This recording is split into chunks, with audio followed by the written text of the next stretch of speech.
muy orgullosa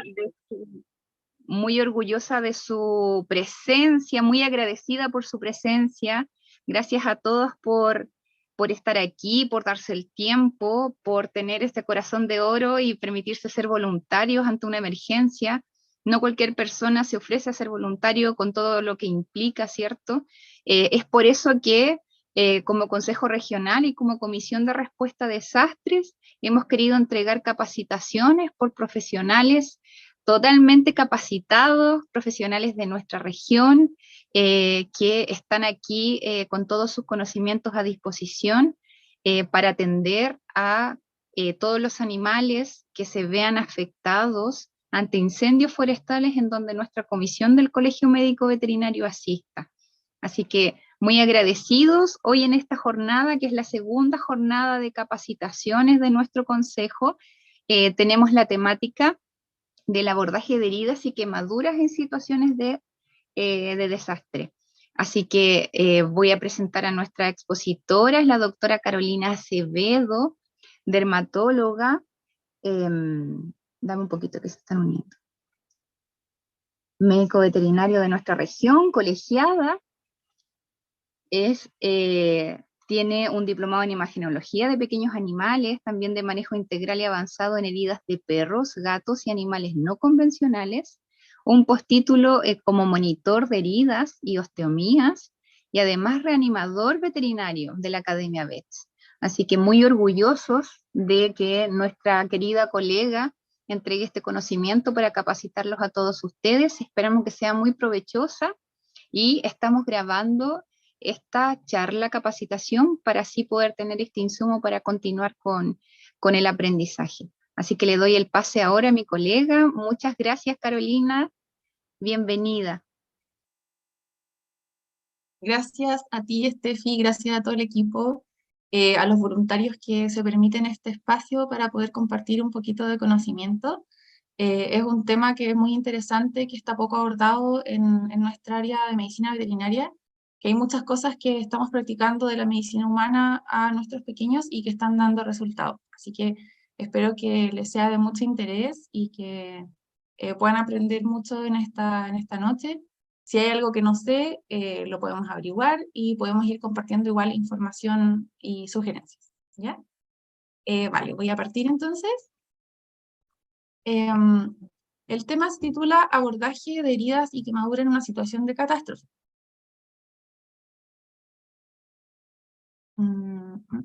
Oye, no puedo avanzar, Estefi. No, si muevo el cursor no puedo avanzar. Abajito. Baja. A ver, ¿ya? Sí. Ahí sí. Y ahí, ahí sí. sí. Y lo otro es que me tapa toda la herramienta, me tapan imágenes. ¿Cómo lo borro? Extraño.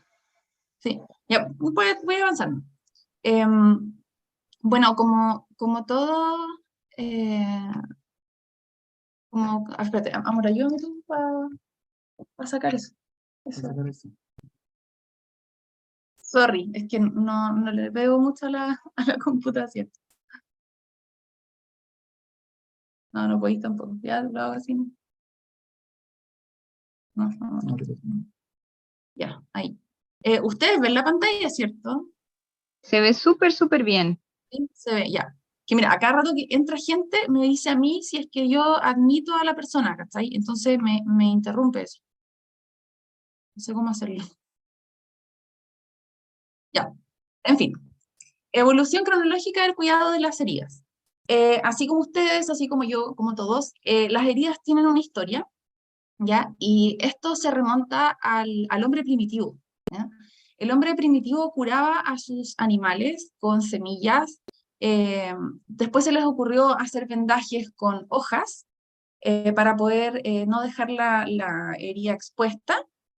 Con el tiempo, en el imperio de Egipto, ellos comenzaron a utilizar la miel y la grasa de los animales para curar heridas, se dieron cuenta que era un antiséptico.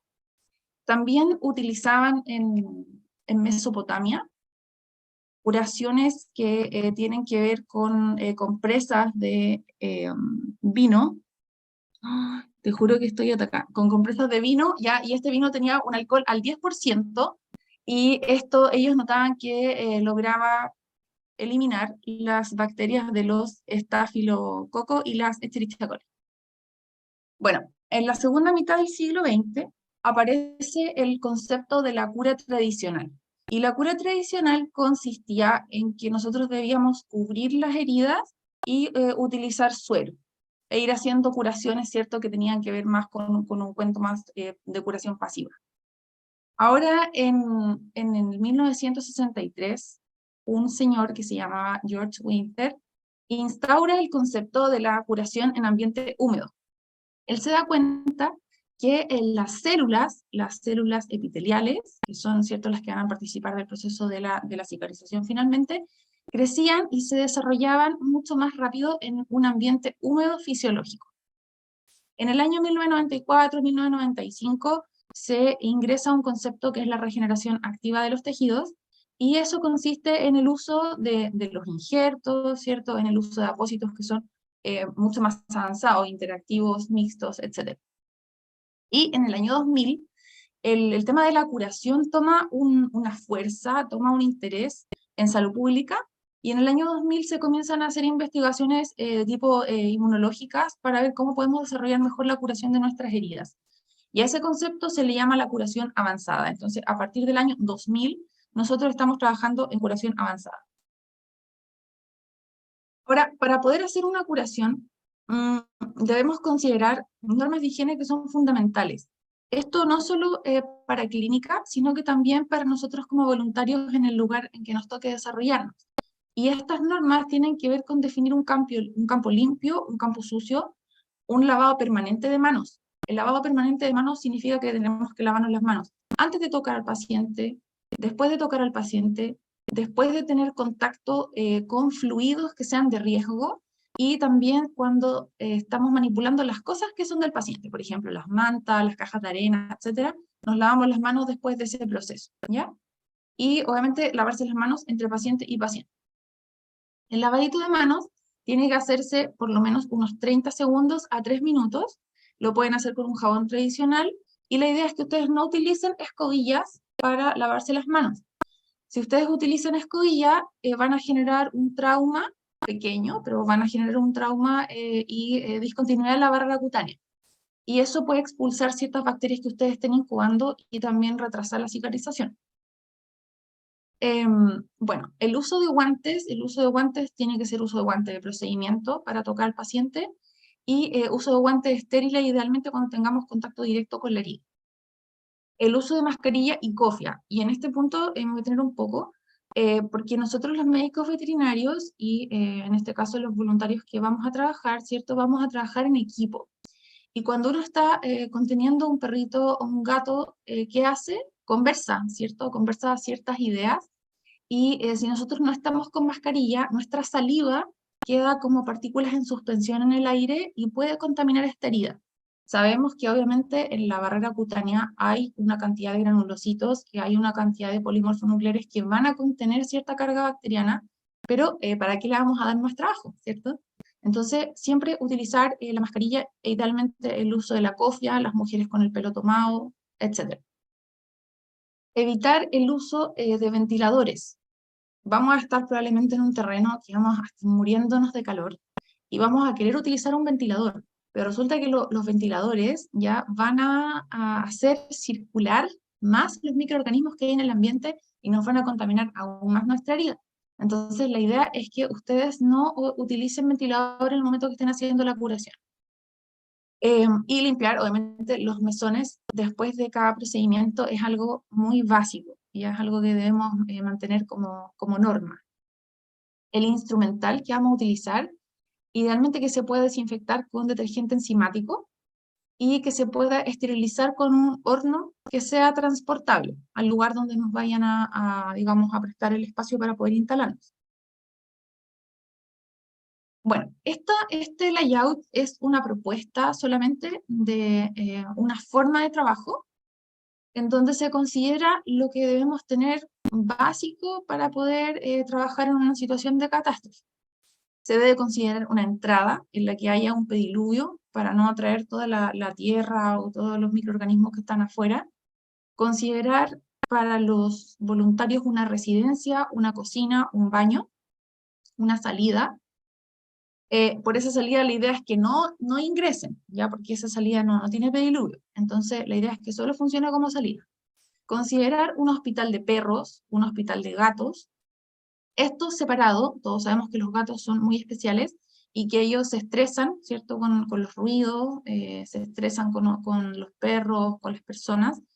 Y si es que el gato comienza a elevar los niveles de cortisol, también vamos a tener problemas en la producción de los fibroblastos, se van a enlentecer de los macrófagos, ¿cierto? Y vamos a tener una herida que va a demorar más en cicatrizar. Entonces los perritos deben quedar separados de los gatos. Debemos contar igual con un cuarto de insumos. Creo que en la reunión con los chicos que tuvimos el otro día se habló de un inventario. Es muy importante saber qué tenemos, cuánto tenemos, ¿ya? Llevar un registro bien exhaustivo para saber qué considerar, qué pedir, o qué podemos también prestarnos entre voluntarios que estén en otros hospitales de campaña. Y por otra parte, también el uso restringido de ciertas drogas, ya para evitar accidentes. Sabemos que hay que tener un poquito de criterio para las drogas que nosotros manejamos en clínica. Un cuarto de limpieza en donde puedan estar los útiles de aseo, podamos lavar los platos, el instrumental, se puedan dejar las mantas que estén sucias, ¿ya? Eso también es algo bien importante de considerar, que eso esté ordenado y limpio. Y bueno, pasamos a la parte en donde le llamo el área de preparación para los pacientes que van a tener que ser depilados, van a tener que ser limpiados. Esa parte la pueden hacer acá en el área de la preparación, y colindante con eso estaría el área limpia, en donde se deberían realizar los procedimientos quirúrgicos que necesiten un poco más de esterilidad. ¿Ya? Eso es como una propuesta. Pero con estos especies como de cuartos o biombos, debiéramos contar para poder organizar bien nuestro trabajo y de manera logística. Por ejemplo, si ingresa un animalito, que pase directamente al hospital de perros a estabilizarse, y después que ya se hizo la evaluación, ¿cierto? Puede pasar al área de preparación y luego al área del aseo quirúrgico. Pero no es que ingrese una mascotita y que directamente pase a hacerse el aseo quirúrgico, ¿ya? Eso se debe pasar por un proceso, ¿ya? Entonces, para eso es esta distribución, principalmente para organizar y para que todos podamos estar más ordenados y limpios. Ahora ya nos vamos de lleno a lo que a ustedes les interesa, que es la definición o el abordaje de las heridas. Las heridas, como dice la definición, son una consecuencia de una agresión física, de una agresión química o mecánica, que va a generar una pérdida o una interrupción de la integridad de la piel. Ahí vemos un paciente que está electrocutado en la foto izquierda y otro que tuvo un politrauma por mordedura, me parece. Las heridas tienen una clasificación por su etiología, por su morfología, por su complejidad, por su contaminación, su tiempo de evolución, su iatrogenia. En la parte de la clasificación de la etiología tenemos las quemaduras. Ahora bien, una clasificación más sencilla y más práctica para que ustedes como voluntarios puedan utilizar en el momento de la catástrofe es la clasificación por grados, ¿ya? Las heridas pueden ser clasificadas en 4 grados. El grado 1 tenemos pérdida de la epidermis, en el grado 2 tenemos pérdida de la epidermis y de la dermis, en el grado 3 hay pérdida de la epidermis, dermis, hipodermis, y también hay exposición de la fascia muscular, y en la herida de grado 4 tenemos pérdida de las 3 capas de la piel, de exposición de la fascia muscular y también exposición de músculos y huesos. Ahora, las quemaduras que son un tipo de herida, ¿cierto? Es una lesión causada por un calor o un frío extremo o por otro agente físico que tenga un efecto similar.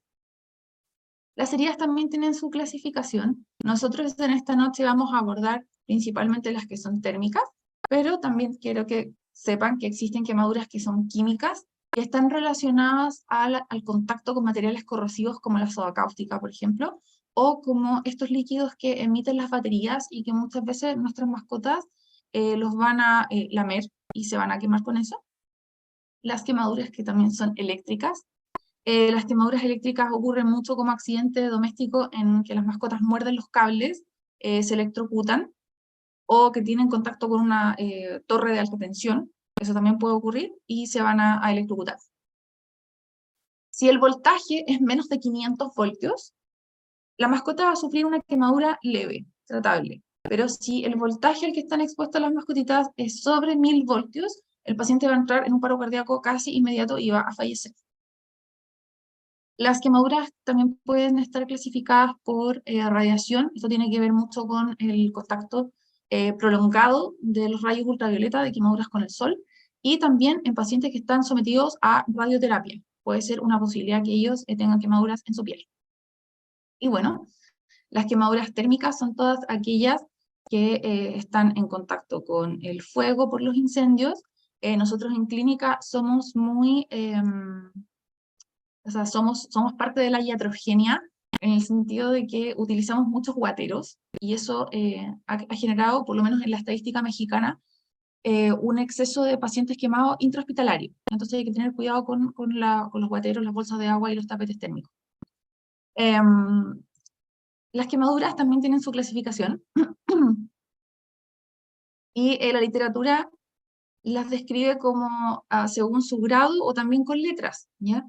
En el uso humano puede ser la quemadura del tipo A, del tipo AB-A, ABB, y tipo C, ya que sería ya cuando el paciente está muy carbonizado. Entonces, nosotros para simplificarnos en veterinaria, lo que vamos a hacer es clasificarla por grados, ¿ya?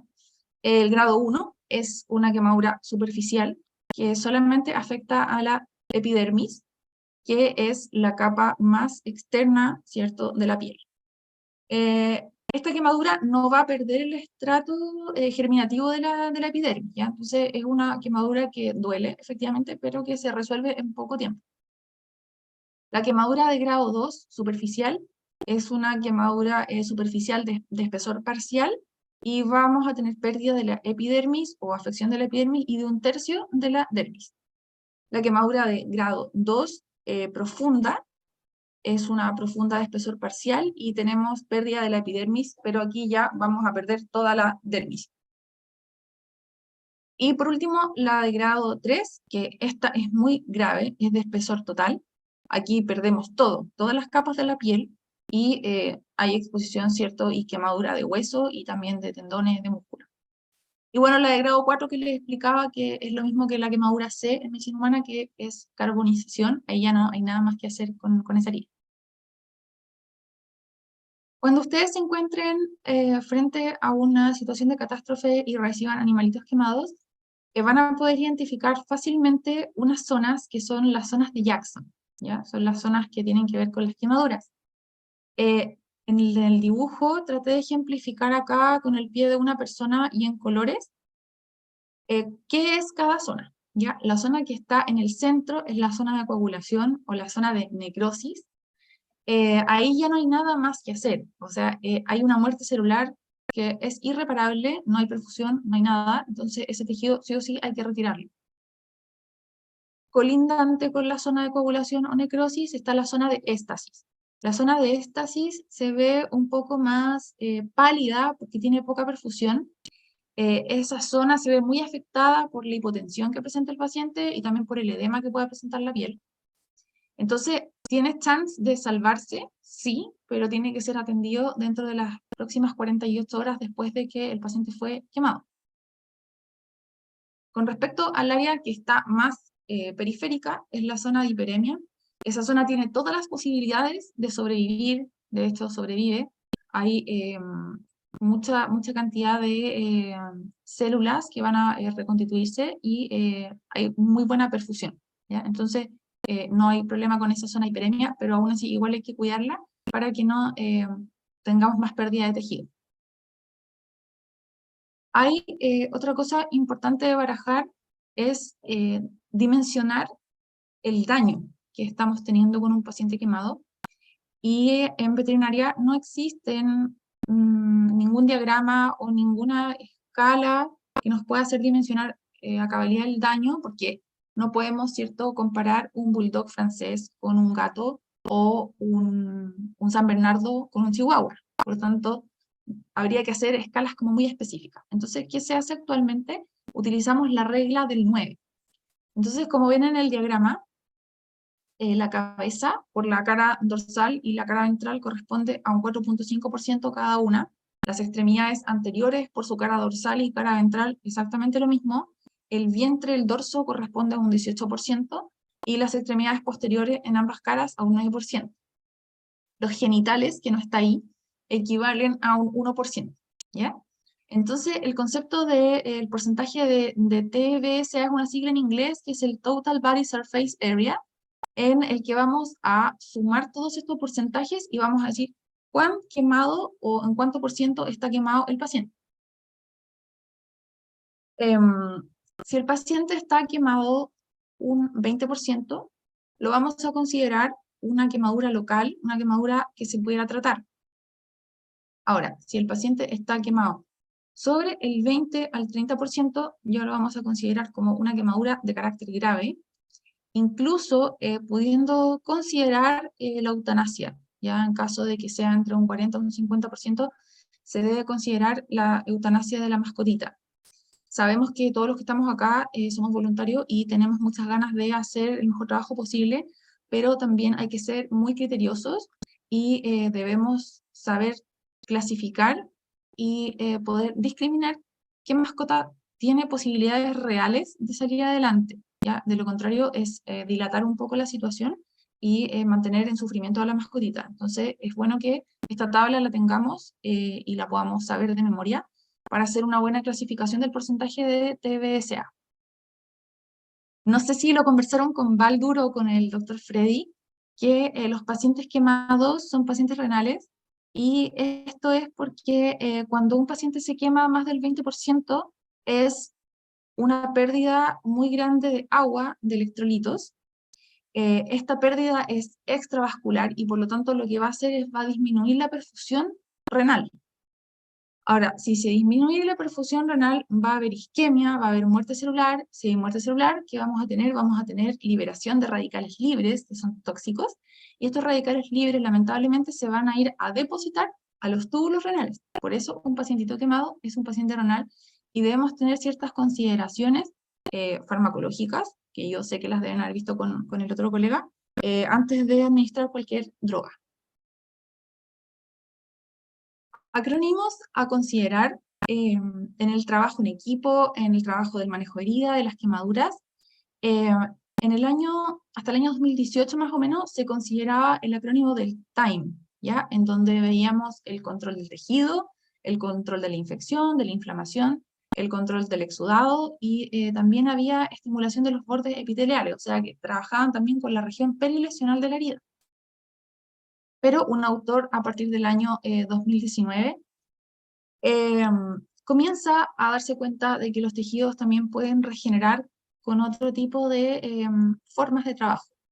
Por ejemplo, existen las larvaterapias, existen las cámaras hiperbáricas, existen los tejidos de injerto, los colgajos, etc. Entonces, ingresa este concepto de regeneración y reparación de los tejidos, y lo coloco en otro color porque es muy importante, es el factor social.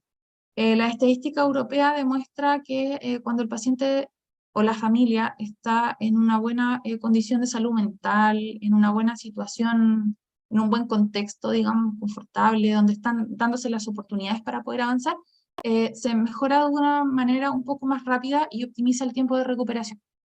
Entonces, siempre debemos tener en consideración este acrónimo al momento de trabajar en equipo. Ahora, con respecto a la fisiología de la cicatrización, vamos a tratar de hacerlo sencillo para que se entienda y no sea tan engorroso, ¿ya? La cicatrización tiene principalmente 4 fases. La primera fase es de inflamación, la segunda es proliferación y la tercera es de epitelización. Lo separo de la hemostasia, pero la hemostasia casi no es tan considerada como una fase de la cicatrización, porque es muy cortita, ¿ya? Dura 45 minutos, o sea, 45 segundos a 1 minuto, y en esta fase, ¿cierto?, de la hemostasia, van a migrar un montón de componentes, ¿cierto? Como las plaquetas que van a llegar a contener este sangrado, en conjunto con la fibrina, que la fibrina va a funcionar como un pegamento para poder seguir deteniendo este sangrado.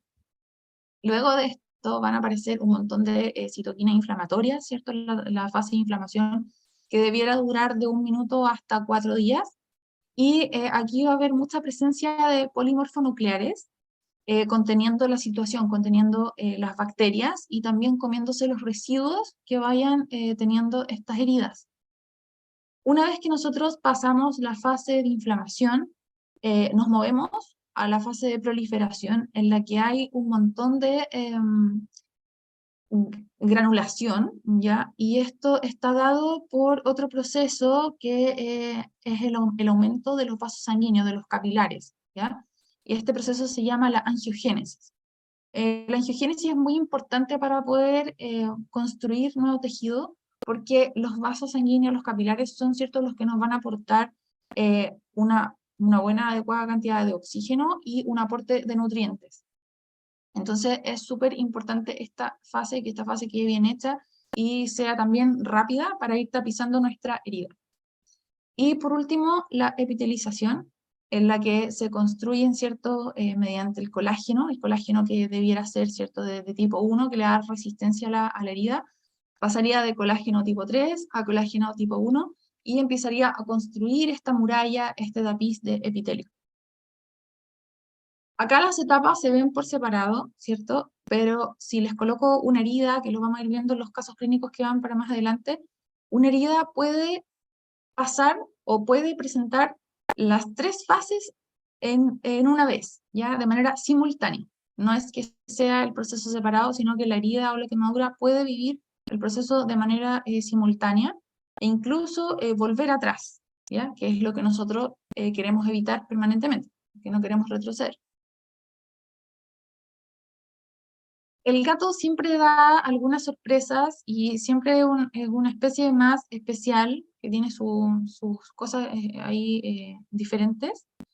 Y los gatos, por anatomía, no tienen mucha cantidad de angiosomas, ¿ya? Los angiosomas son estructuras que van a liberar colágeno y que van a permitir, ¿cierto?, que la herida pueda sanar.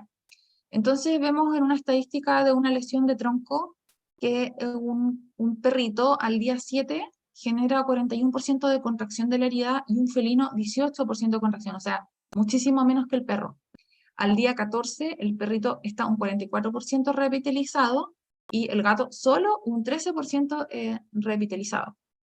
Entonces, tener muy presente de que los gatos siempre va a costar más para que cicatricen, a diferencia de los perritos. Los perros siempre nos van a avanzar más rápido.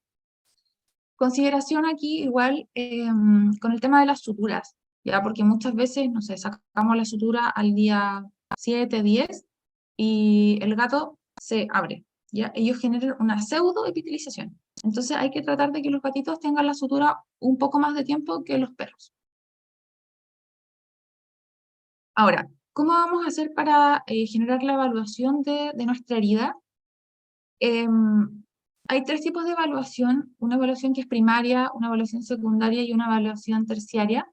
En la evaluación primaria solo deben observar, ¿ya? Solamente deben palpar, deben hacer una buena anamnesis, una buena historia clínica y un examen físico general y por sistema muy exhaustivo. No saltemos la parte estructural que tiene que ver con la anamnesis remota, la anamnesis presente, el motivo de consulta, el examen físico general, el examen físico por sistemas, ¿cierto? Nuestros prediagnósticos, nuestros exámenes complementarios, nuestro diagnóstico definitivo, nuestros resultados y nuestra evolución y alta, ¿ya? Que eso está como bien pauteado y la idea es que nosotros no nos saltemos ningún paso para evitar cualquier error, ¿ya? La idea es seguir ese protocolo de pasos. Entonces, la evaluación primaria deberían hacer todo esto, ¿ya? Pero principalmente una observación, la historia clínica y el examen físico. Ahora, en nuestra evaluación secundaria, coloco en asterisco ahí bajo sedación. La evaluación primaria la hacen sin sedación y el paciente está despierto. Ahora, en la evaluación secundaria hay algunos animalitos que por razones obvias no la van a poder tolerar sin la sedación, ¿ya? Porque debemos para la evaluación secundaria utilizar hisopos que vayan midiendo la profundidad de nuestra herida y para eso, ¿cierto? Hay que direccionarlo, hay que generar mayor manipulación y si el paciente está con muchas lesiones, obviamente no lo va a tolerar y es mejor que se haga bajo sedación. En la evaluación terciaria, esto ya es absolutamente bajo anestesia y se genera un desbride, una evaluación mucho más cabal de la extensión de la herida, del daño que está dejando y por lo mismo también del pronóstico. ¿Cuánto tiempo nos vamos a demorar en cicatrizar esto? ¿Qué vamos a necesitar? Frecuencia de los cambios de vendaje o si es que se puede suturar por primera intención, etcétera, ¿ya? Eso lo hace siempre la evaluación terciaria, es como lo más decidor en el fondo la evaluación terciaria. Ahora hay un concepto que se llama el periodo dorado. ¿Suturo o no suturo la herida? Si ustedes tienen un perrito mordido, ¿cierto? Que es muy frecuente esto en clínica, dice, no puedes suturar la herida, ¿verdad? Qué lástima que tengan sus micrófonos apagados, porque sería bueno que pudiéramos interactuar. Pero siempre se dice en clínica que las heridas por mordedura de perro no se deben suturar.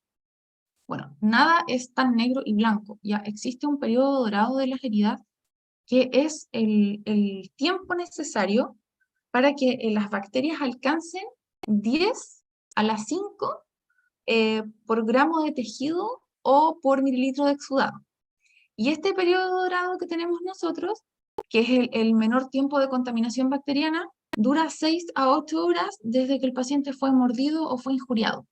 Entonces, en estricto rigor, si una mascota fue mordida 2 horas antes de llegar a la clínica, podemos hacer un buen aseo quirúrgico y se podría suturar la herida sin ningún problema, sin tener daños concomitantes. La Fundación Instituto Nacional de Heridas, dirigido por la enfermera Isabel Aburto, una tremenda enfermera pionera en nuestro país y en Latinoamérica y en Europa, hace esta tabla de VACAF, que es una valoración de la carga bacteriana. Esta tabla debiéramos aprenderla todos de memoria y tenerla muy presente al momento de saber qué hacer con una herida. Hoy día no les puedo entregar una receta de cocina para que ustedes curen heridas, porque eso no existe. Todas las heridas tienen un comportamiento diferente, una personalidad diferente y están absolutamente condicionadas por esta tabla, ¿ya?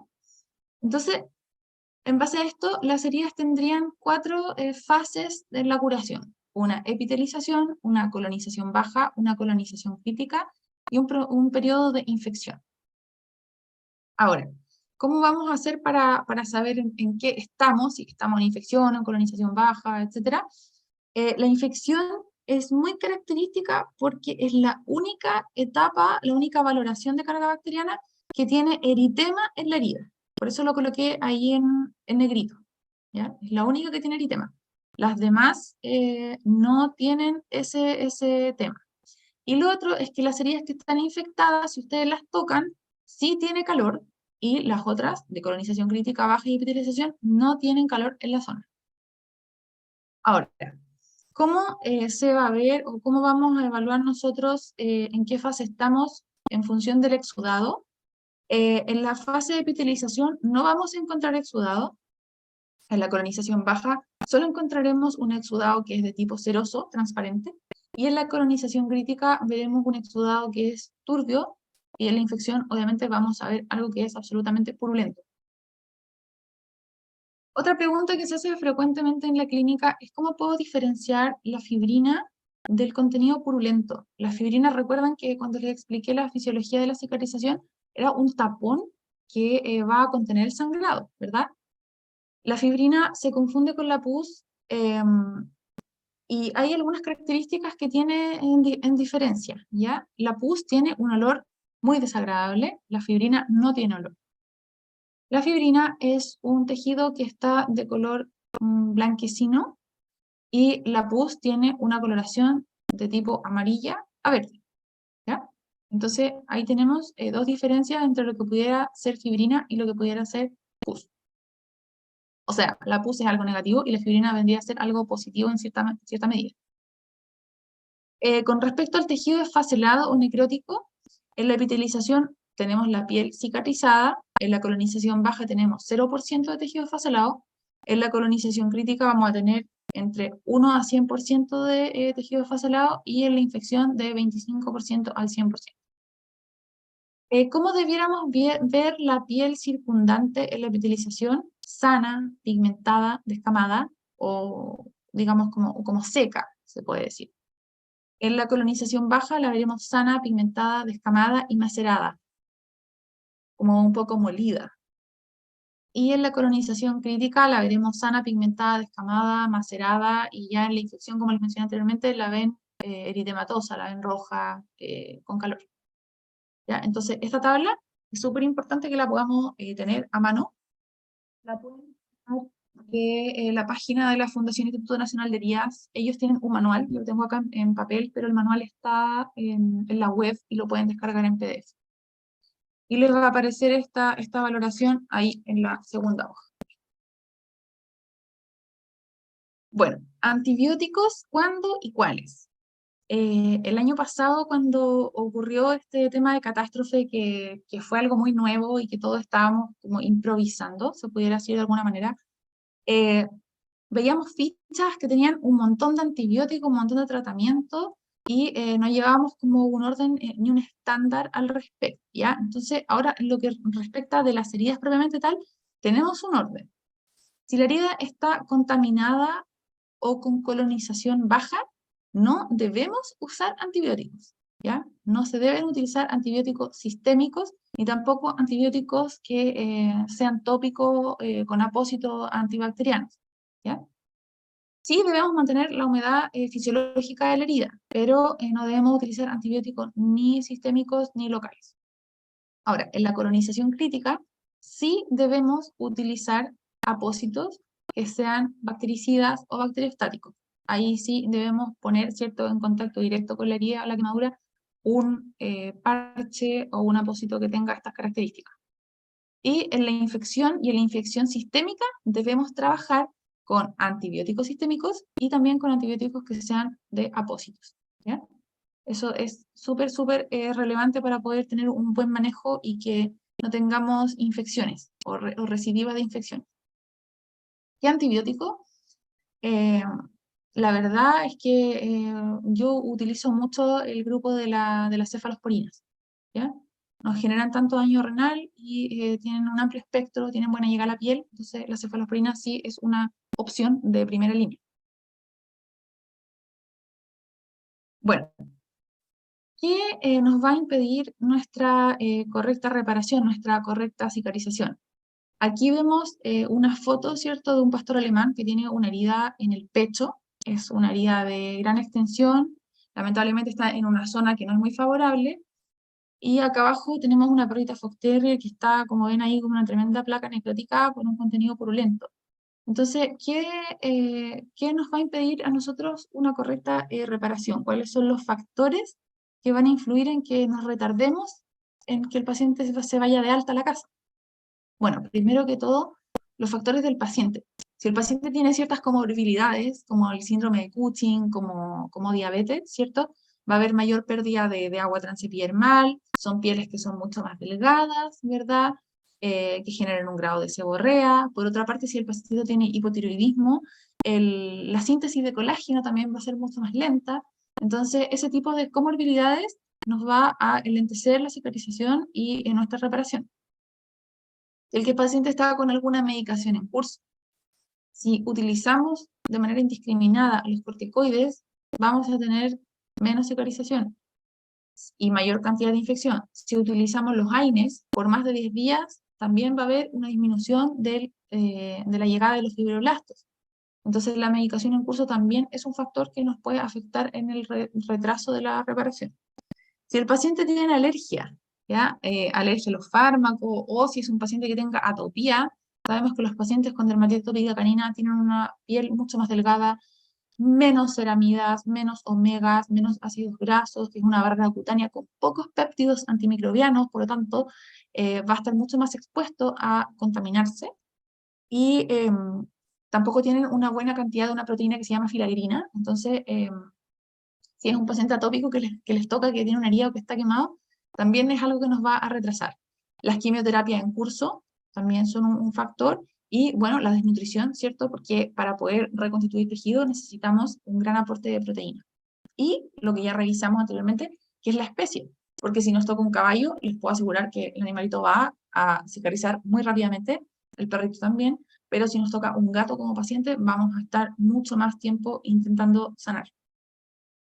Factores de la herida, es muy importante que podamos saber cuánto tiempo lleva la herida, porque hay heridas que son agudas, heridas que son crónicas, entonces la duración es determinante.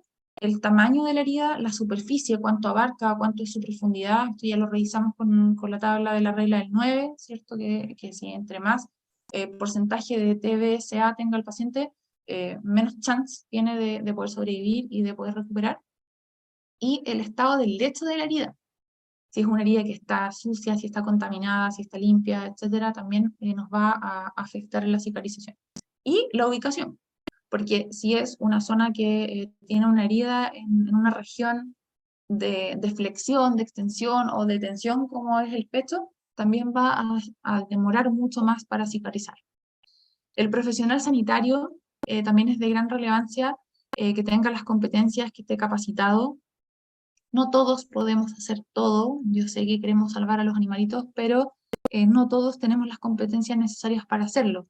Si me ponen a mí en un pabellón de cirugía, voy a dar bote. O sea, uno debe reconocer cuáles son sus limitaciones, ¿ya? Y la verdad es que es mejor que sea un equipo multidisciplinario en el que todos puedan participar con sus conocimientos y con sus opiniones, sus visiones, ¿ya? Eso es muy bueno, que pueda haber un feedback entre los colegas y que todos sepamos para qué somos más buenos. Ahora, con respecto a los recursos y factores del tratamiento, bueno, va a afectar mucho en el lugar que nos estemos desenvolviendo, porque si estamos en un campo, obviamente las medidas de higiene van a ser menores, no va a haber esterilidad. El tema del costo también es un punto importante, porque las suturas o todos estos parches o los apósitos que vamos a utilizar en curación avanzada tienen un costo un poco más alto que la curación tradicional. Entonces también es un factor que puede, ¿cierto?, impedirnos a nosotros trabajar y poder cicatrizar más rápido.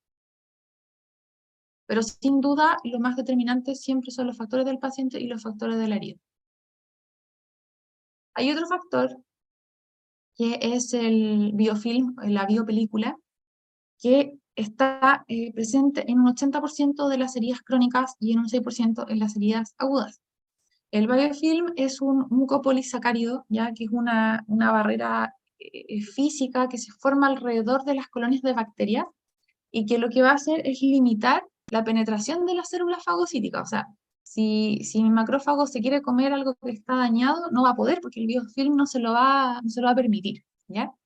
Genera interleuquinas y sabemos que en un comienzo las interleuquinas, el factor de necrosis tumoral en la fase inflamatoria va a ser de gran ayuda, pero no podemos tener fase inflamatoria de manera permanente en la herida porque si no se va a hacer una herida crónica. Entonces, lamentablemente, este biofilm nos genera muchas citoquinas inflamatorias. Y además modula la muerte de los neutrófilos, que son nuestros grandes aliados en esta cruzada, por lo menos en el inicio. Ahora, ¿cómo podemos eliminar el biofilm? Les voy a presentar un video que es del laboratorio B. Brown, que es muy explicativo y para mí, en la práctica cotidiana, lo mejor para evitar este tipo de biopelículas es el Prontosan, ¿ya? El Prontosan, sea en solución o el Prontosan gel. Entonces les pido que vean atentamente este video de B. Brown para que les quede muy claro cuál es el mecanismo de acción del Prontosan.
Disculpen, ¿el video no se escucha? No, hermosita, no se escucha. No se escucha, chuta, ya, espérenme, a ver, ¿cómo lo podemos hacer? Necesito soporte técnico. A ver, ¿cómo se puede hacer? Ay, qué lata. Ya, bueno. Entonces, yo se lo voy a explicar. El inicio del video habla de una persona, ya pongámosle eh, Gabriel. Gabriel es un sujeto que tiene una úlcera que no le sana, que está ahí full y no logra, ¿cierto?, ser responsivo a los antisépticos, a los antibióticos, ni tampoco a los antimicrobianos. Entonces, ¿qué pasa? ¿Cuál pudiera ser, ¿cierto?, el problema al que se está enfrentando don Gabriel? El problema son las biopelículas, los biofilms, que es lo que les explicaba anteriormente, que es una capa de mucopolisacáridos que se agrupa en las colonias de bacterias, ¿cierto? Aquí está, ¿ya? Entonces, este sería el biofilm y acá están abajo las bacterias. Ok, entonces, bueno, en esta parte estaba diciendo que el biofilm libera un montón de interleuquinas inflamatorias y que eso hace que el paciente, ¿cierto?, no logre cicatrizar, que prolonga la cicatrización de la herida, ¿verdad?, que es una cosa que es impenetrable a los antisépticos, a los apósitos antimicrobianos. Y bueno, lo que hacen estas comunidades de bacterias de biofilm es que se encuentran muy juntas en comunidad y se intercambian información. Entonces se van haciendo resistentes permanentemente. Después, dice acá en el videito, a ver, colocar, bla, bla, bla.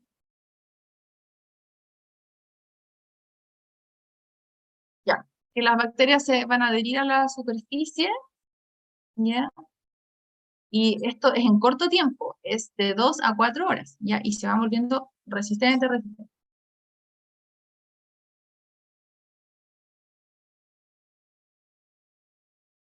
Y se va a convertir en un biofilm maduro en 2 a 3 días, ¿ya? Y 2 a 3 días para nosotros que vamos a estar como voluntarios en campaña, ¿cierto? Es demasiado tiempo.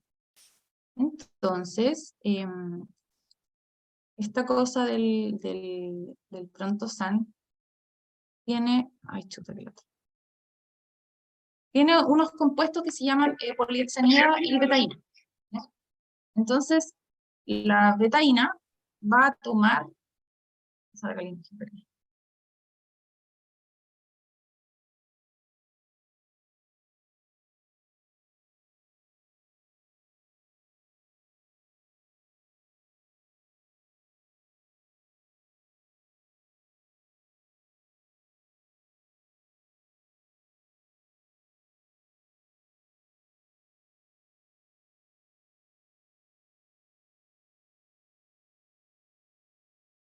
ya, esa betaína que sale como con unos círculos, es un tensoactivo que va a agarrar todo el biofilm, ¿ya? Aquí sale cómo funciona. Lo agarra, ¿ya?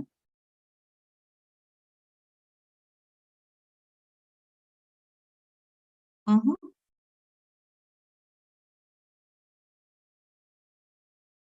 Entonces, ¿qué hacemos? Esta sustancia va con esos círculos que ven ahí con colitas, lo que hace es agarrar toda esta capa de mucopolisacárido y sacarlo hacia arriba, ¿ya? Ahora, ¿con un lavado va a ser suficiente? No, ya tiene que ser como bien seguido y por lo menos por unos 3 a 5 días para que desaparezca el biofilm.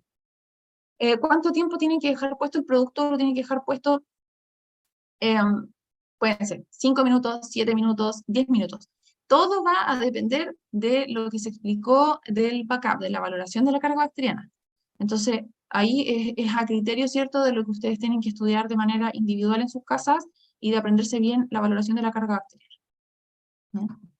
Lo saca entonces, bueno, ahí lo dejó 10 minutos la parte de la persona de don Gabriel, y se va disminuyendo, ¿cierto?, la carga de biofilm entre más tiempo va pasando hasta que desaparece, ¿ya? Si se dan cuenta ahí la capa de mucopolisacárido se disminuye bastante, se pone bastante delgada, ¿ya? Entonces, si sacamos el biofilm, vamos a poder cicatrizar mucho más rápido, no vamos a tener heridas que sean crónicas. Ok. Ahora, ¿qué formas tenemos para reparar una herida? Tenemos 4 formas diferentes, básicamente, que es una forma de primera intención, segunda intención, tercera intención y cuarta intención. La primera intención es lo mejor que nos puede pasar, porque vamos a lavar al paciente, vamos a manejar bien nuestra herida, todo eso, y se va a poder suturar, como sale en esta imagen. Esta es una herida que cierra por primera intención. Las OVH, por ejemplo, son heridas que cierran por primera intención, o las incisiones quirúrgicas en general. Ahora, por segunda intención, son aquellas heridas en las que no nos da el ángulo o no nos da la piel para cerrar, o que tienen una valoración de carga bacteriana de colonización crítica y una valoración de carga bacteriana de infección, porque no puedo cerrar una herida en esas condiciones. Entonces, ¿qué tengo que hacer? Tengo que tratar de bajar carga y de cerrarla por segunda intención, como ocurrió en el caso de este perro pastor alemán que se llama Marek. ¿Ya? Entonces, aquí, este paciente estuvo en curación por una forma de segunda intención. Esta chiquilla que está acá con una lesión perianal también está en este momento cerrando por una segunda intención. Y a esta otra perrita la coloco de ejemplo porque ella califica para una tercera intención. La tercera intención vendría a ser la primera intención retardada, en la que nosotros tratamos de granular un poco más la herida y después debridamos y la podemos cerrar. ¿Ya? Esa sería la tercera intención o primera intención retardada. Y la cuarta intención tiene que ver con los colgajos de patrón axial y con los injertos de piel. Generalmente las extremidades de los quemados debieran cerrar por segunda intención, o si quieren hacer el trabajo un poco más rápido y hay un cirujano que tenga la expertise, puede ser un injerto. ¿Ya? Yo en lo personal prefiero los colgajos de patrón axial porque tienen una cicatrización mucho más rápida, no tienen tanto cuidado a diferencia del injerto, que hay que estar manteniendo permanentemente la zona con humedad fisiológica, se ponen los bordes un poco necróticos, exuda un montón, y por lo mismo que se le hacen esas fenestraciones que están ahí en la lámina para que el exudado pueda salir y no contamine la herida. Entonces el injerto es mucho más difícil de manejar que un colgajo de patrón axial. Bueno, pasos a seguir en una curación. Estos son los pasos políticamente correctos que nosotros debemos realizar en la clínica, ¿ya? Rasurar la herida, ¿cierto? Lavado perilesional, proteger la herida, usar campos estériles, debridar, cultivo biopsia, que lo hacemos como no tan frecuentemente en la clínica, deberíamos acostumbrarnos a hacer un poco más de cultivo biopsia, irrigar, elección del apósito y un vendaje, ¿ya? Eso es lo políticamente correcto y lo que deberíamos hacer todos en nuestros lugares de trabajo, los que trabajamos en menor. Pero ¿qué hago si yo estoy en terreno? Que es una situación absolutamente inhóspita. Entonces, ahí las reglas del juego cambian un poco y es por esto que también se formó una comisión de trabajo para poder llegar a un consenso y para que podamos elegir las mejores opciones de manejo en este tipo de situaciones de catástrofe, ¿ya?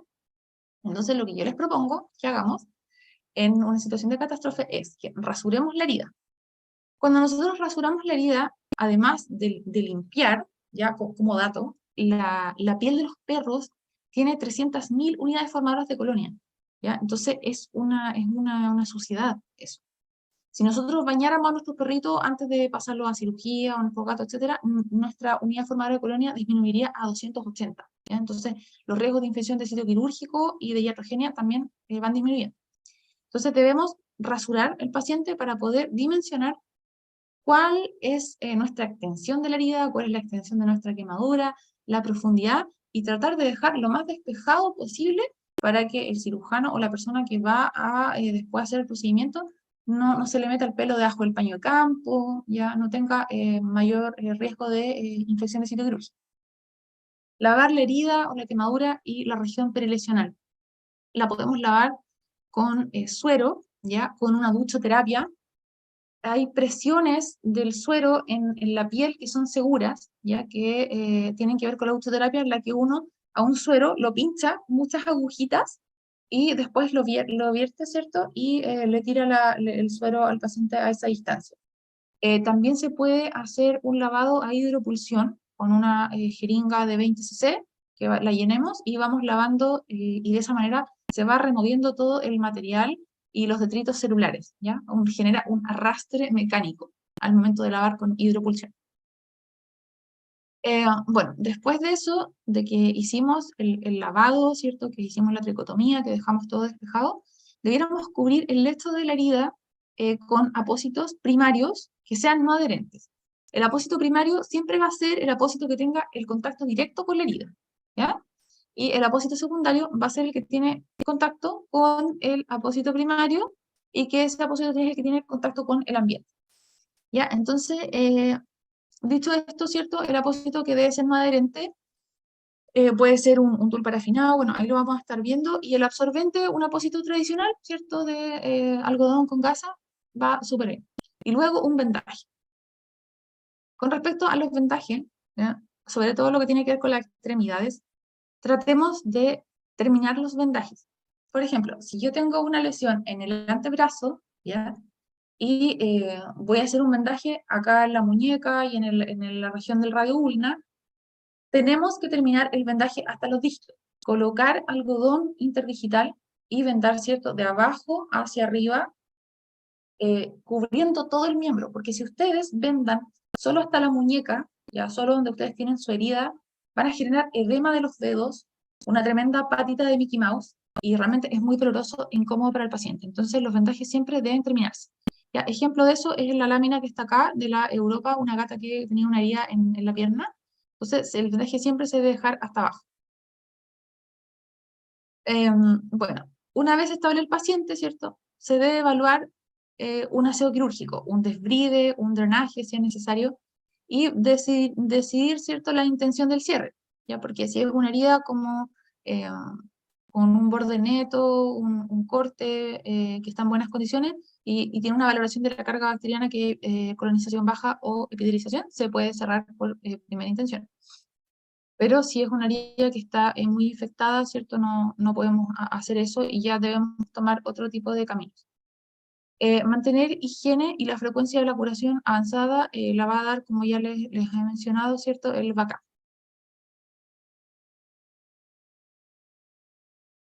Ahora, clasificación de los apósitos. Los apósitos tienen 4 grandes clasificaciones, son los pasivos. En los pasivos encontramos la gasa, el apósito tradicional, la espuma. Estos apósitos no tienen ningún tipo de interacción con las heridas, no se usan hace mucho tiempo como apósito primario. Y si ustedes lo llegaran a usar, lo que vamos a generar es un desbride mecánico al momento de retirar esa gasa, ¿ya?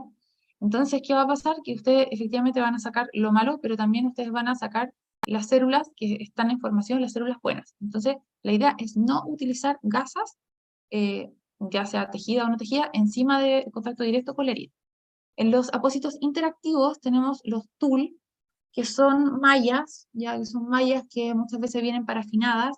Tenemos las espumas hidrofílicas que van a succionar mucho el exudado. Los apósitos transparentes adhesivos, no adhesivos, que son súper buenos, especialmente en las quemaduras, porque nos permiten ver cómo está cambiando la coloración, ¿ya? Nos permite evaluar cómo va el estado de la herida. Los apósitos bioactivos tienen una interacción directa con la herida, los hidrocoloides, los hidrogel, ya que sirven para hacer un debride, los alginatos. Quizás no lo conocen, chicos, pero no se preocupen porque esto lo vamos a mostrar en imágenes para que se hagan una idea de lo que son, ¿ya? Y los apósitos mixtos, que estos ya funcionan como antimicrobianos, bactericidas, bacteriostáticos y también como absorbentes. O sea, los mejores apósitos para mi gusto son los apósitos mixtos, pero también son apósitos muy caros. Entonces hay que tener juicio para usarlos. Los apósitos pasivos, como les mencioné, no interactúan con la herida, tienen súper poca absorción y tienen una alta capacidad de secación. Y dijimos al principio que las heridas, ¿cierto?, van a crecer y van a tener una mejor recuperación, una mejor reparación y mejor aporte de células epiteliales en ambientes que son de cura, en un ambiente húmedo. Entonces, en verdad, estos apósitos, como digo, insisto, no se pueden tener en contacto con la piel, con la herida. Los apósitos interactivos, ahí está lo que es un tul parafinado, ¿cierto? Que tiene una parafina, un petrolado, que impide, ¿cierto?, que este asunto se adhiera a la piel. Entonces, cuando uno los retira, es muy grato para el paciente y no retiramos las células que ya están en construcción. Están encargados los apósitos interactivos de mantener un ambiente fisiológico húmedo, como les mencionaba, baja adherencia, y es importante porque tiene muy buena permeabilidad para los gases. Las heridas también se deben reparar, ¿cierto?, con el intercambio de oxígeno y de nutrientes. Entonces, es bueno que tenga una buena permeabilidad.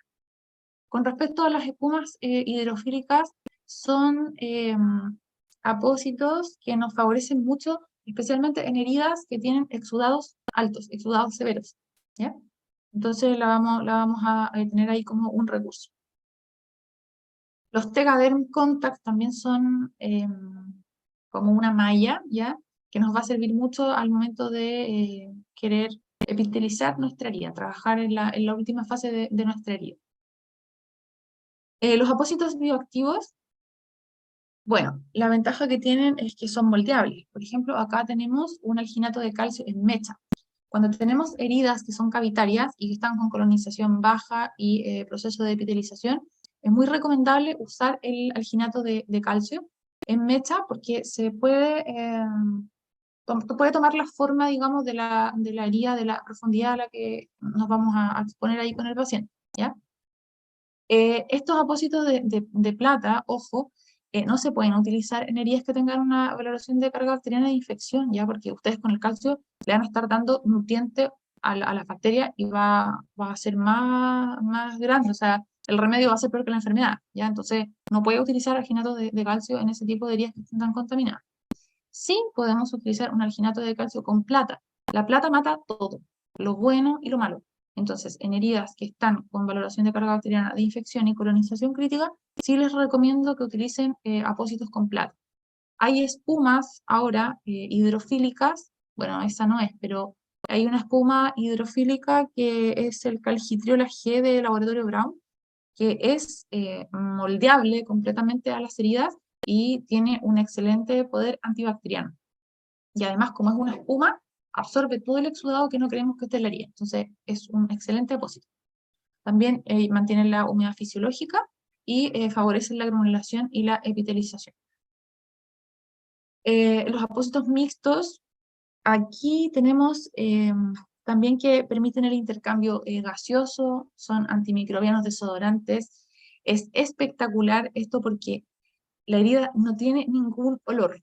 O sea, con los otros apósitos, les puedo decir que ustedes van a sentir al momento que retiren el vendaje un olor como medio rancio y van a creer que la herida está infectada, pero cuando utilizan el Cutimer Sorbac o utilizan el Soprazol C con el PHMB o apósitos que tienen alto porcentaje de plata, no van a sentir olor, ¿ya? También funciona como un antimicrobiano desodorante y como un buen absorbente. Ya. Hasta acá, antes de pasar a la revisión de los casos clínicos. ¿Hay alguna duda? No sé cómo se hace para abrir los micrófonos. Sí, hermosita. No sé. Dejé que escribieran sus preguntas en el chat, así ¿Ya? que ahorita te voy a leer las preguntitas que fueron dejando hasta ahora. Espérenme. Ya. Espérame, lo estoy... Bueno, voy a empezar de abajo para arriba porque no me cargan. Pero pregunta el doctor Pablo Toledo, ¿cuál sería el uso correcto de la miel? Ya.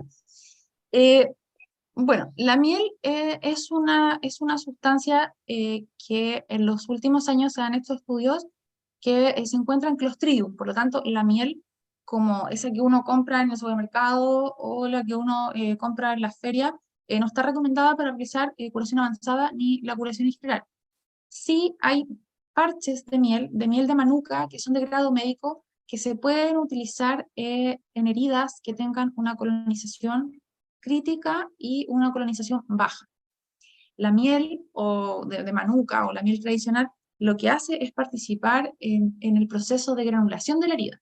Entonces, si ustedes tienen una herida que ya está epitelizada, que está en una fase, ¿cierto?, entre proliferación y epitelización, no utilice la miel porque va a hipergranular la herida y eso también es un problema y es un defecto en la curación.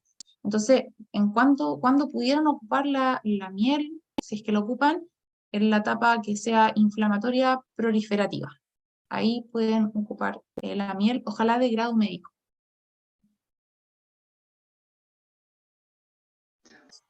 Preguntan, ¿para qué pueden usarse los parches de plata? Ya. Los parches de plata, sí, ¿para qué pueden ser útiles? Hay una alta gama de parches de plata, hasta la plata iónica, hasta las espumas hidrofílicas con plata, hasta los alginatos de calcio con plata. Ya, la plata solamente utilícenla en heridas que tengan una valoración de carga bacteriana, de colonización crítica y de infección. O sea, por eso yo hago tanto hincapié en esta tabla, ya, porque ahí van todas las directrices de cuándo podemos utilizar el apósito. Entonces, si yo tengo pus y quiero que se mueran las bacterias, voy a utilizar plata, ¿ya? Para eso está indicado. Ahora, si usted tiene una herida con una valoración de carga bacteriana de colonización baja y epitelización, no puede usar la plata porque usted va a matar los fibroblastos y va a arruinar todo el proceso de colágeno de avance del tipo 3 al tipo 1, ¿ya? Entonces, ahí no puede utilizar plata, pero en heridas que tienen colonización crítica e infección, sí la puede usar. Preguntan, espérame. Pasadas las horas doradas, ¿es ¿Ya? contraproducente suturar? ¿Es Sí. contraproducente suturar o queda el criterio del médico veterinario tratante? No.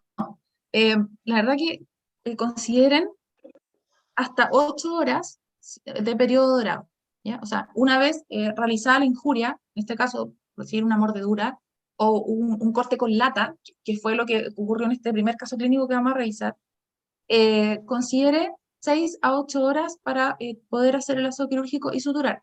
Si pasa más de las 8 horas, ya no puede suturar porque la colonización de las bacterias va a ser más de 10 a la 5 elevado a 5, digamos, por gramo de tejido o por mililitro de exudado. Entonces, ahí ya va a tener un problema usted si la sutura, ¿ya? Perfecto. Vanessa pregunta, ¿la enfermedad renal que se genera en un paciente quemado corresponde a una enfermedad renal aguda o crónica? Aguda. A no ser que el paciente tenga una comorbilidad como la que hablamos al principio, ya que ya venga enfermo renal crónico de antes. Pero esta enfermedad renal aguda es solamente porque hay mucha pérdida de electrolitos y pérdida de agua a través de la quemadura, que va a disminuir la perfusión, ¿cierto?, renal, y eso va a generar isquemia, va a generar muerte celular, y los radicales libres van a comenzar a generar estragos y se van a meter en los túbulos del riñón, ¿ya? Perfecto. No sé si ya lo respondiste cuando hablaste de la miel bella, pero Millaray nos pregunta, en caso de colonización baja, ¿Ya? ¿utilizar miel sería contraproducente? Sí, sí. Sí, porque va a querer granular más la herida. Y la herida Ok, tiene hasta un cierto tope para el tapiz, ¿ya? Pero se va a dar cuenta enseguida porque la piel perilesional va generando esa directriz, ¿ya? Entonces se va a dar cuenta. perfecto. Nos preguntan, ¿los vendajes se pueden realizar desde distal a proximal o debiesen ser desde proximal a distal? Si tengo una herida como la que mencionaba, ¿cierto?, en la muñeca, ¿ya? La idea es que usted parta desde proximal a distal. O sea, yo le llamo proximal al pie, a la mano, hasta arriba, ¿ya? O sea, no sé si todos entendemos lo mismo. Pero desde abajo hacia arriba se debe realizar el vendaje. Ok, perfecto. Y recordar Eh, el uso de los algodones interdigitales, ¿cierto? Recordar el uso también, bueno, pero vamos a ver los casos de protectores cutáneos, porque usted va a vendar una piel que va a estar con problemas, pero también va a vendar una piel que está sana. Entonces, esa piel que está sana se va a empezar a sentir ahogada. También hay que cuidar la piel perilesional. exacto. ¿Qué son los parches Sorbact y qué contienen? Ya. Los parches Sorbact son unos apósitos mixtos, ¿ya? Que tienen una sustancia que es antibacteriana, el PHMB, ¿ya? Y eso va disminuyendo mucho la valoración de la carga bacteriana. Y por otra parte, los parches Sorbact vienen en diferentes presentaciones, vienen en presentaciones que son como unas bolsitas que pueden adherirse a heridas que son cavitarias, ¿ya? Y va liberando de a poco, ¿cierto?, esa sustancia de PHMB, absorben un montón. Y hay algunos otros Sorbact que vienen con espumas que también van a generar un efecto de absorción y de mantener, ¿cierto?, la humedad fisiológica requerida para la formación de células epiteliales. ¿Ya? Es una Ok. tecnología de apósito mixto. Ok, yo creo que contestamos la última, continuamos y después las demás desde Valentina las contestamos al final. ¿Sí? Para avanzar en la Dice, exposición. ¿Te espera, es parece? que acá sí, dice Valentina, ya, gracias por la corrección a la colega que de abajo hacia arriba, o sea, distal aproximal. Ya, sí, ahí estábamos en un error de concepto, pero todos podemos aprender. Ya, Colecua. ¿qué Sí, otra pregunta? podríamos ¿O sigo continuar. avanzando? Sí, porque sí, podríamos continuar y al final seguimos con las siguientes preguntas. Ya. Mm. Bueno, ahora vamos a pasar a una fase que tiene que ver con los casos clínicos. Ella es la Pola es una hembra esterilizada de 11 años, tiene una herida por corte con una lata oxidada, ¿ya? La paciente llegó como 5 días después de que ocurrió el incidente y llegó de esta manera. A ver. No, Estefanía, no puedo pasar la siguiente. Ahí sí, ya. Llegó así. Entonces, si tuviéramos que analizar esta herida, vemos, ¿cierto?, que acá tiene una placa que está necrótica, ¿ya? Un contenido purulento. En la foto no se ve bien, pero acá sí había eritema perilesional y sí había calor. Había un exudado purulento. Entonces, esta herida, ¿cómo la clasificaríamos, cierto? Como una herida con un backup de infección. ¿Qué se hizo? Se realizó un desbride quirúrgico de la herida, se hizo una tricotomía, ¿cierto? Y después nos pusimos a trabajar con parches que eran no adherentes. En este caso, nosotros trabajamos con una espuma de alginato de calcio y en la región perilesional, que era la piel que estaba buena, le colocamos un protector cutáneo para que no se macere, ¿ya? Eso lo vendamos con un Raucolast. Son gasas elásticas tejidas que tienen muy buena maleabilidad al momento de hacer vendajes. A diferencia de las gasas que nosotros hacemos en la clínica, que cortamos el rollo gasa, que es como súper duro. Ya esta no, esta es una gasa elasticada que tiene se adapta muy bien al vendaje. Después de 2 días, miren cómo estaba la herida. La herida se empezó a contraer, se contraen, ¿cierto?, de afuera hacia adentro, y se ve acá una herida que está en etapa de proliferación, pero también ya se va viendo una herida que está en fase de epitelización. Y si se dan cuenta, el afrontamiento parece una estrella, ¿ya? Así se afrontan las heridas de manera normal. Después la herida siguió contrayéndose, y a la pregunta que con respecto de la miel, en este caso, por ejemplo, no sería adecuado utilizar miel, porque si se dan cuenta, el tejido perilesional está al mismo nivel que el tejido proliferativo. Hasta que finalmente, después de un curso, me recuerdo que eran como unos 13 días más o menos, la herida logró cicatrizar, ¿ya? Ahora, la remodelación es otro cuento. Ya la remodelación de la herida se demora mucho más. Incluso hay heridas que logran remodelarse hasta los 2 años, porque el colágeno tiene ahí su cuento, entonces se demora más. Pero para efectos de resultado y del tutor, en el fondo, está súper bien con esto. ¿ya? Entonces es una herida que no se demoró mucho en sanar. El aseo quirúrgico se hizo con clorexidina al 2%, ya se hizo el lavado con clorexidina al 2%, y las curaciones siguientes se hicieron con Prontosan en solución.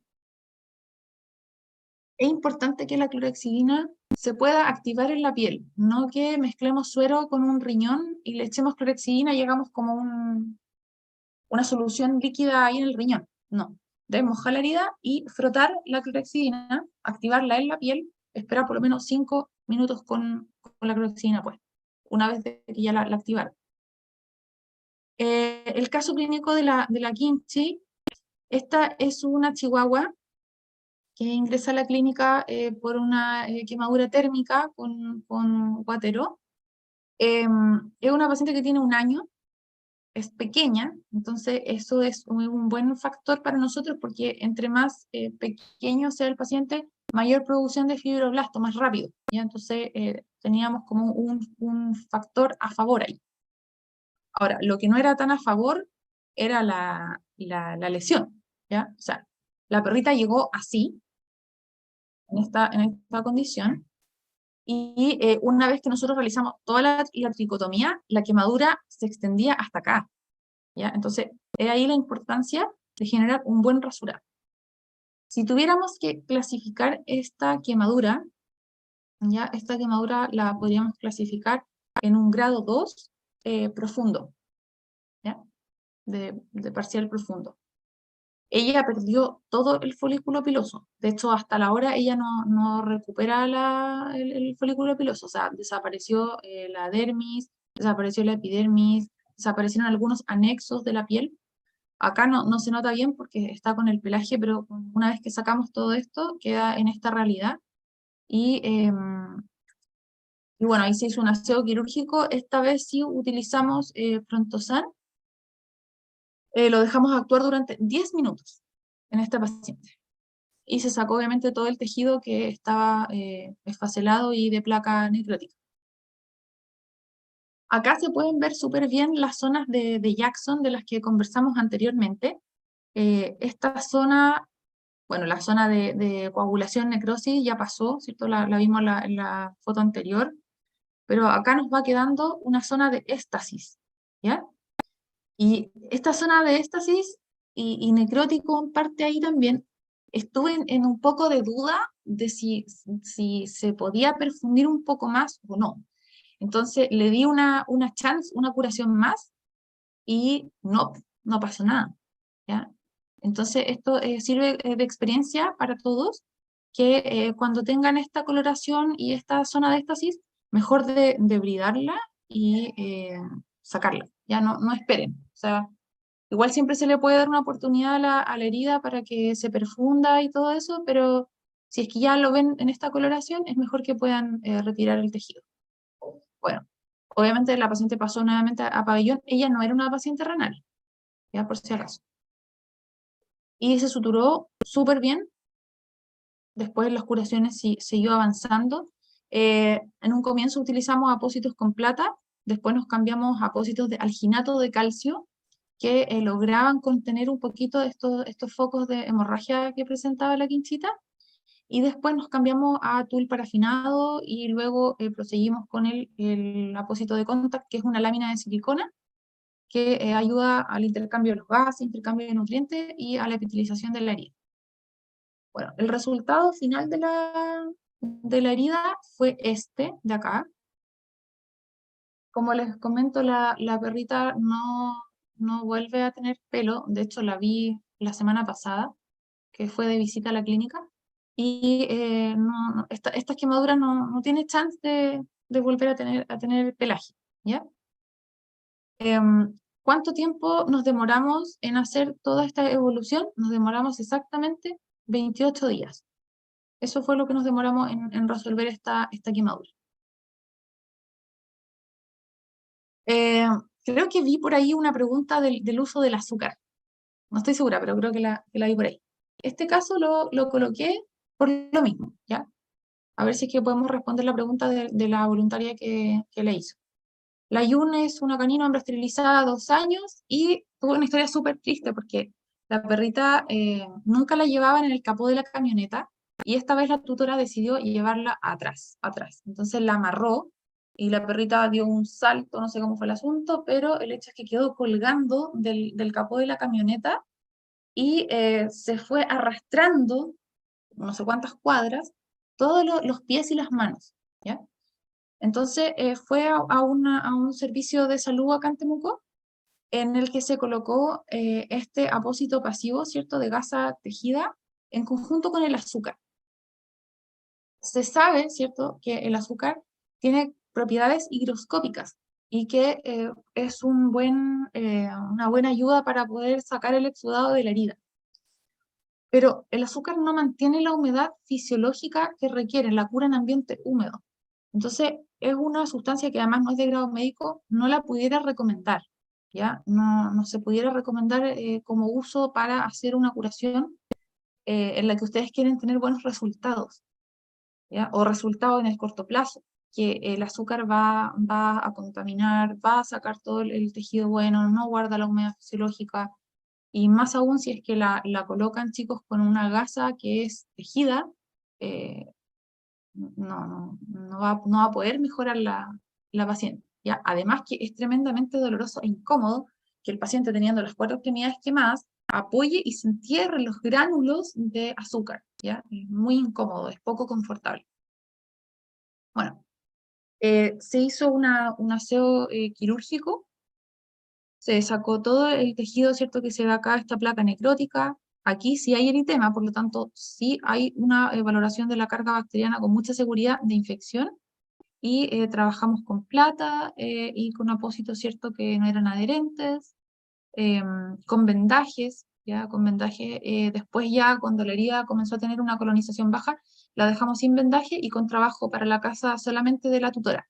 Por ejemplo, en esta foto, aquí ya la tutora hace el trabajo en casa, no tiene que ir a la clínica veterinaria. Acá tampoco. ¿Ya? Entonces, este caso clínico lo coloco principalmente para que nosotros evitemos el uso de azúcar en nuestros casos clínicos. Este caso clínico número 4 es un macho ya que vivía en el campo y que se cortó con un cerco con alambre. Aquí la intención es hablar nuevamente y recalcar el periodo dorado, ¿ya? El paciente llegó en estas condiciones, así. Entonces se depila, ¿cierto? Se rasura completamente para evaluar la extensión del daño. Y la pregunta es, ¿lo suturo o no lo suturo?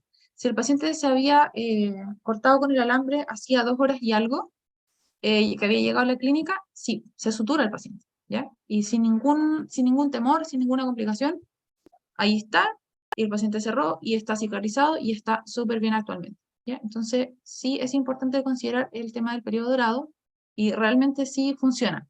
Yo al principio lo hacía con un poco de temor, ¿ya? Porque nosotros estamos muy acostumbrados a que, no, que si es una herida de mordedura, una herida con un corte de alambre, que el tétano, todo eso, da un poco de temor, pero realmente cuando lo empezamos a practicar nos dimos cuenta que era efectivo, que sí funciona el tema del periodo dorado. El caso clínico número 5 es una gata que tiene una lesión de etiología desconocida. Aparentemente fue un impacto de bala, ya, o de un postón, que lo tenía en el miembro posterior, ya posterior derecho. Llegó suturada con dehiscencia de puntos, y una vez que nosotros, ¿cierto?, pudimos sacar todo este proceso de sutura, claro, la herida es mucho más grande de lo que se ve en la primera foto, ¿ya? Esto, la extensión por la cara medial es inmensa. Si se dan cuenta, el tejido estaba como un poco pálido, igual, no estaba como tan tal. Una herida de gran extensión en una región que es pésima porque tiene flexión, extensión. Entonces, es una herida que, y más encima es gato. Entonces, sí o sí, nos iba a costar mucho más poder hacer la cicatrización de la herida. Bueno, la limpiamos con Prontosan, se pusieron nuevas suturas, y se realizó una postura de un apósito de espuma con plata para poder bajar la carga del exudado. Las curaciones en estos casos se debieran hacer cada 48 a 72 horas. ¿Qué va a determinar que ustedes cambien su vendaje o cambien su apósito? Lo va a determinar el apósito secundario, el que va por arriba. Si es que está mojado, si es que está solamente manchado, o si es que está sin exudado, etc. ¿Ya? Esa es la directriz para saber cuándo poder cambiar el vendaje. Entonces la curación en el caso de la Europa iban siendo cada 72 horas, casi siempre. ¿Ya?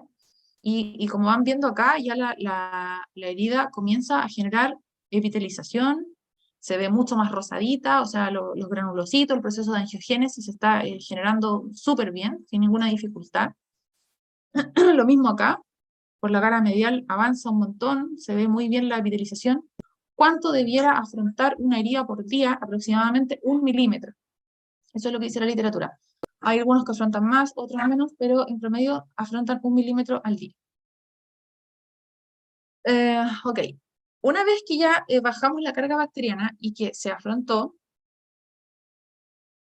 ¿podíamos haber seguido con vendaje y haber seguido por segunda intención el trabajo de la herida? Sí, sí podría haber seguido de esa manera. Pero en este caso decidí que era mejor para la gata, por el nivel de estrés que ya tenía, que se practicara un colgajo de patrón axial. Acá fue súper buena la experiencia que tuve con el doctor Claudio Collinao de SecVet, ya es un súper buen colega cirujano que me ayudó con el tema del colgajo. Entonces, el colgajo de patrón axial, él sacó de acá, ¿cierto? De la línea mamaria, sacó el colgajo, ¿cierto? Cortó esta parte de acá y luego se traslada, se mueve y se pega a la parte de la herida. Es chistoso, no sé si alcanzan a ver, pero la Europa quedó con un pezón en la rodilla, ¿ya? Y bueno, se ve súper bien, ¿cierto? Que afrontó de manera perfecta. Esta foto la coloco porque producto de los vendajes, y que también fue una de las decisiones por las que quise que se practicara el colgajo, producto de los vendajes pueden ocurrir estas cosas, ¿ya? Esta herida, que se macere la piel que está sana, que se destruya la piel que está sana. Entonces, la importancia, nuevamente recalco, del uso de protectores cutáneos.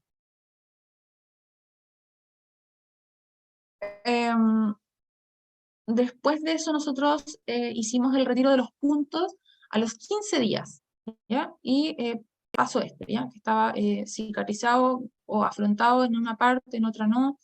Entonces hubo que empezar a hacer manejo con protectores cutáneos y con ácidos grasos hiperoxigenados de la marca Brown, igual el Linovera. Hasta que, por último, y después de 1 mes y 1 semana de trabajo desde el inicio hasta que se termina, ¿cierto? La paciente logra cicatrizar por completo y apoya, tiene pelo y está en súper buenas condiciones. ¿Bien? Entonces, muchas veces igual nos va a tocar cerrar las heridas por una cuarta intención, ¿ya? Es más rápido, pero sí hay que tener muy presente que no se pueden hacer colgajos ni injertos si la valoración de carga bacteriana está en colonización baja, crítica o infección, ¿ya?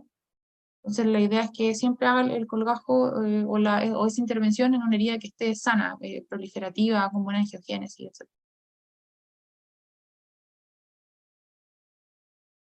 Ya, y por último, este caso que es un politrauma por atropello, lo atropelló la dueña. Esta herida es una herida de gran extensión, una herida absolutamente macerada, infectada, con placas necróticas, muy difícil, muy difícil. Ocupaba, yo creo que por lo menos un 70%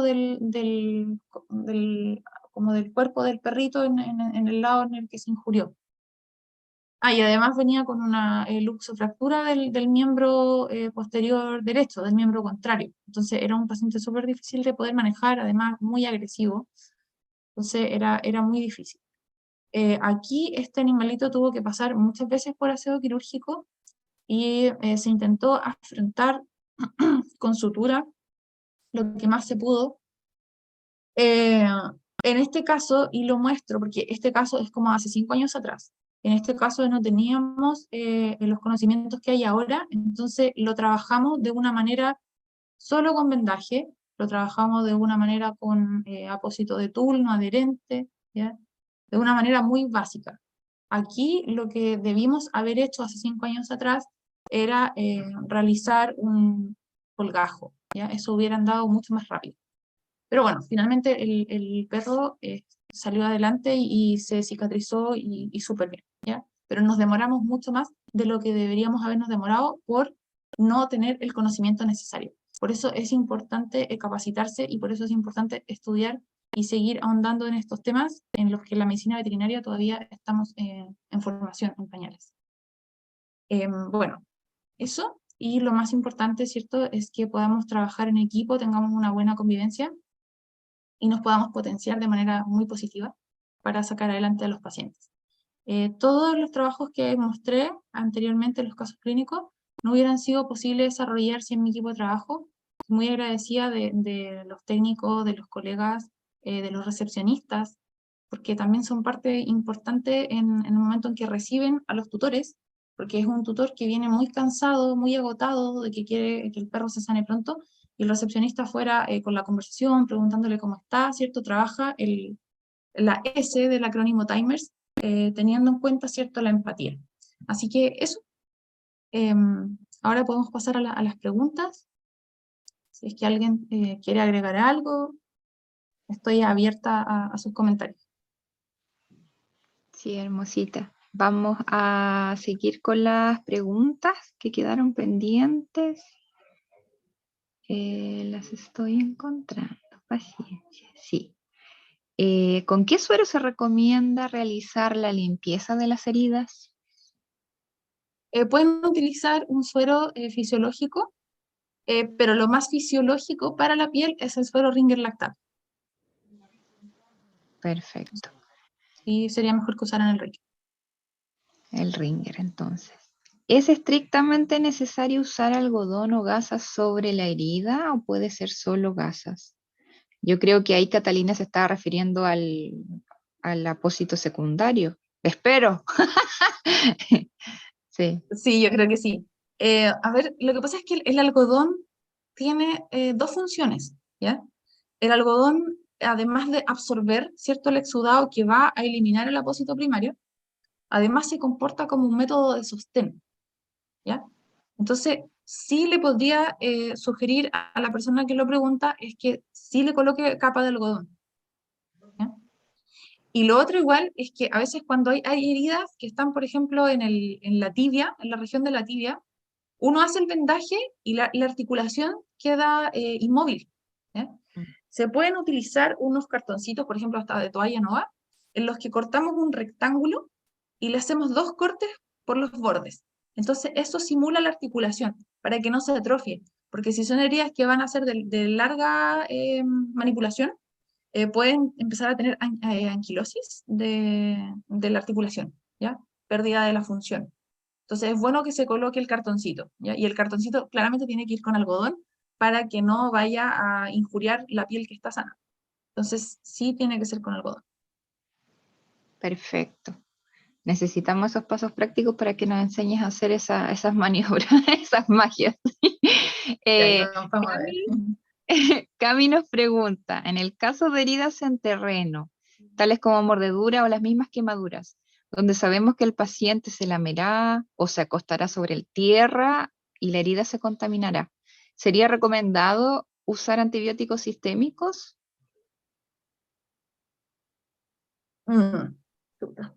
Es que ahí está Casi difícil como la pregunta, resumen. ¿ya? Porque, mm, o sea, por lo mismo nosotros estamos tratando de, bueno, la Gaby, que es la directora de la comisión, estamos tratando de armar un protocolo, ¿cierto?, de manejo. Porque hay muchos voluntarios, ¿ya? Y si hay muchos voluntarios, la idea es que los pacientes que están en ingreso de hospital, que van a estar con collar isabelino, que van a estar con body de cobre, ¿ya? Con esos métodos que son de higiene, el animalito no tendría por qué ensuciarse si es que hay voluntarios para cambiarlo y estar pendiente de cambiar la sabanilla o qué sé yo, de no mojar el vendaje. Pero entiendo que muchas veces, como ocurrió el año pasado, que no habían voluntarios siempre como a disposición, ¿ya? Entonces, si me pregunta lo políticamente correcto, no tiene que usted usar antibióticos en epitelización y en colonización baja. Pero si lamentablemente no se van a poder disminuir los factores de riesgo, claro, va a tener que usarlo, si no queda otra alternativa. Sí. Ahora, si el paciente es enfermo renal o está con un cuadro renal agudo por la quemadura, qué sé yo, evite al máximo el uso del antibiótico si es que no tiene la valoración de la carga bacteriana de infección y colonización crítica. ¿Ya? Pero sí, Perfecto. sí, es que está bien lo que dice la chica. ¿Ya? O sea, son cosas que pueden ocurrir y para disminuirlo es mejor que use el antibiótico. Claro. Antonia pregunta, ¿cuáles son los tiempos aproximados de cierre de heridas? ¿En que cierran las heridas? ¿En que cicatrizan? ¿Curan? Yo creo que quiso decir. Ya, eso, o sea, eso no se lo puedo Más responder preguntas porque incómodas. fíjese, Sí. fíjese en los casos clínicos que acabamos de mostrar, ya, o sea, la cicatrización de la pequeña, de la que tenía el corte de lata, fue súper rápida, ya, fue muy rápido, pero la cicatrización de la quemadura, de la Kenchi, fue en un mes y una semana, entonces es muy relativo. Ahora, lo correcto sería que nosotros tuviéramos una fase inflamatoria de 3 a 4 días, que tuviéramos una fase de proliferación de angiogénesis de 7 a 10 días, y la epitelización que ya la tuviéramos al día 15, ¿ya? O sea, que ojalá las heridas no tardaran más de 3 semanas en poder resolverse. Pero recuerden cuáles son, y que los tengo acá, los factores que van a participar, ¿cierto?, en el impedimento de la correcta reparación. Son los factores del paciente y el factor de la herida. Si usted tiene una herida como la de Mario, que fue la última diapositiva que mostré, o sea, eso no le va a cicatrizar en un mes. ¿Ya? Eso puede ser incluso antes, porque le podemos hacer un colgajo si es que baja la carga bacteriana, o puede ser después, si es que seguimos haciendo la curación tradicional por segunda intención.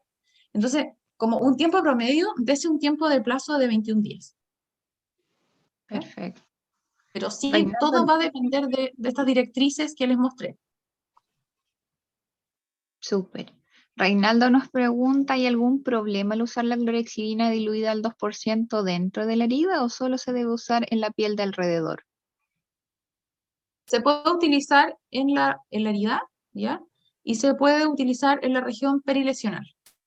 No hay ningún problema con eso, pero sí tenga la consideración de activar la clorexidina, como le indiqué, en la herida, no en el riñón. No diluya la clorexidina con el riñón, ahí eso no le va a servir. Tiene que usted frotarla, activarla en la herida y en la región perilesional. Hasta puede ser una clorexidina hasta del 3%. ¿Ya? Trate de no usarla del 4% porque eso mata todo, mata mucho las células del epitelio y va a tener mayor riesgo de maceración de la piel. Perfecto. ¿Qué opinas del uso de matico? Sí, me parece bien. Me parece que es una terapia coadyuvante. Sí, no lo dejaría solo matico, pero, o sea, el matico no lo podría usar para una etapa inflamatoria. La dejaría el matico solamente para una etapa de epitelización, porque las propiedades del matico es cicatrización, ¿ya? No es antiinflamatorio ni nada de eso. Entonces, el matico lo utilizaría en la fase de epitelización. Perfecto. Catalina nos dice, entonces, ¿cuándo sería útil usar el azúcar en una herida? Después de lo que nos pudiste comentar. No. Nunca, nunca, jamás. Perfecto. Nunca, nunca, jamás entonces uso de azúcar en una herida. Sophie nos pregunta, ¿qué tal O sea, la crema de... espera. Güey, güey. Hay una, hay una cosa que la usan, parece, en el campo para los prolapsos, pero esa no es mi área, entonces no podría responderlo con mucha seguridad. Pero creo que para los prolapsos usan como un puñado de azúcar, ¿o no? Preci, si me Sí, corriges. sí, Y sí, que es eso como... nos baja el edema de la vulva, algo así. Claro, es Ya, como que bueno, sí. deshidrata y ayuda a que realmente puedas atender como el prolapso, pero es algo muy, muy claro, casero. Ya, Se no, usa entonces, bastante en el en verdad campo, no. pero la verdad es que no, es mejor no recomendar. Hay muchísimas cosas mejor catalogadas que se pueden utilizar. Siempre tratar de Ya. usar medicina basada en evidencia, po. O sea, Exacto, sí, sí, sí es lo sí. mejor para subirle el pelo a nuestra querida profesión. Claro, es que nosotros Eh, somos médicos veterinarios, entonces tenemos que utilizar cosas que sean de medicina, de grado médico. exacto. Sofi nos pregunta, ¿qué tal la crema de caléndula en heridas por quemaduras o algo como el Mixantip también, por ejemplo? Ya, hay una marca que es el Huellanto, que tiene caléndula, centella asiática. He tenido excelentes resultados con esa crema, ya, me parece maravillosa, me parece un 7 de crema. Ahora, la crema Mixantip Plus, la verdad, la detesto con todo mi corazón, ¿ya? También. Es una crema que se puede utilizar de manera, digamos, como, no sé, primaria, por decir algo, pero ustedes no pueden utilizar esa crema de manera prolongada, porque esa crema tiene prednisolona, ¿ya? Y la prednisolona es un corticoide que va a generar absorción de la piel, va a adelgazar la piel y por otro lado va a generar atrofia folicular. O sea, si el perro tenía poca chance de que le creciera pelo, con eso va a ser mucho peor. Entonces, no puedo recomendar el uso así tan prolongado de Mixantip Plus. ¿Lo puedo usar? Sí. Es anti todo, por lo tanto, te vas como a la segura, pero sí en quemaduras y en heridas tiene esa contraindicación que va a adelgazar un poco más la piel. ¿Ya? Perfecto. Sí, sobre el huellantu que nos hablaba la doc, las naricitas Sí, claro, que se perfecto. salvaron, ¿cierto? Todas esas naricitas que recuperadas de los pacientes de clínica menor en el hospital de campaña de Lumaco fueron gracias a Huellanto. Así que también aprovechamos de dejar ese tremendo agradecimiento a quien entregó esa donación que realmente le cambió la vida a nuestros pacientitos. Así que muy, muy, muy recomendada.